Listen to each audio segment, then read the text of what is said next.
You know what they say, there's never a dull moment, and I have to interrupt this technological development to deal with something rather more mundane, and that's a water leak. So you can see I'm pretty filthy.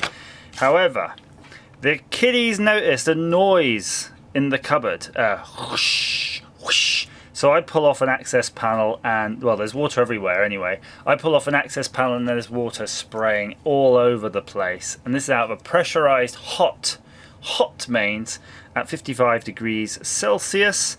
And you can see right there, this isolator valve definitely not looking good. And by the fact that that O-ring is visible, although I think it's an O-ring, is definitely a bad sign. So I thought we might as well have a look. I managed to fit an isolator in there, similar system, so it didn't take too much effort.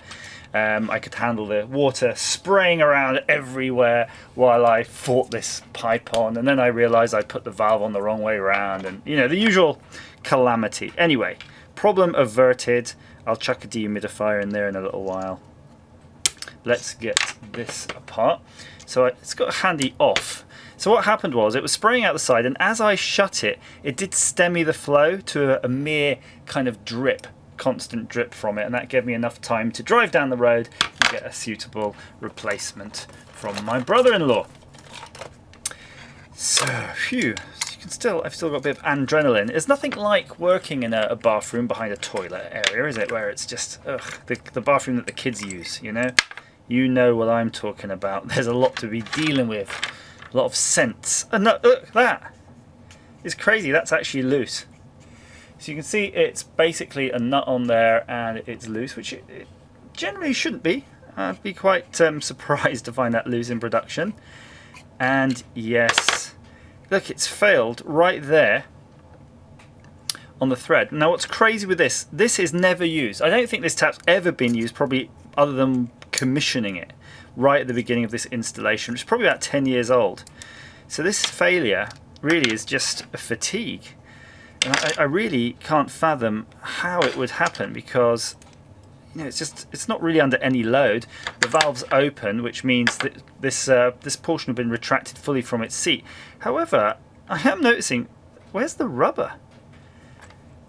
Now, I've not opened on these plastic ones before, but normally there's a rubber valve seat that pushes against that there, in there, and stops the water coming out.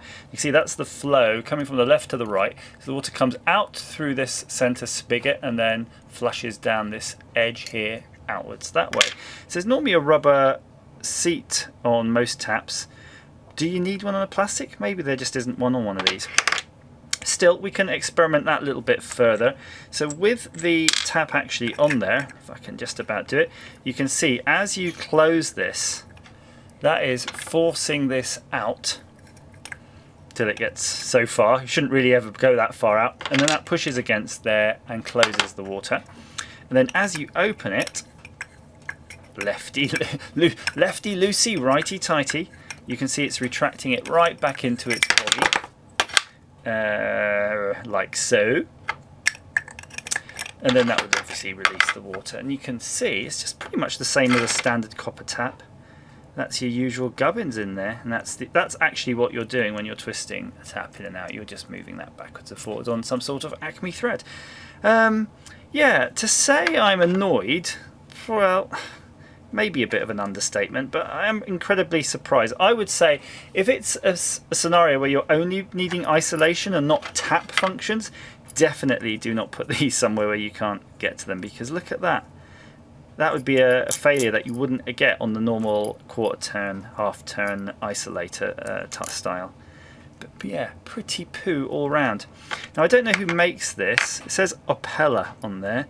I don't know if this is one of the Hepworth fittings. In fact, there is some writing here. Yeah, I can't. This is one of the standard sort of screw fixy type brand, I think. There you go. I don't know the name of the company, but that's their logo. I've definitely seen that on the bags. So yeah, be careful with them. That's just going to go in the bin now. Thanks for watching.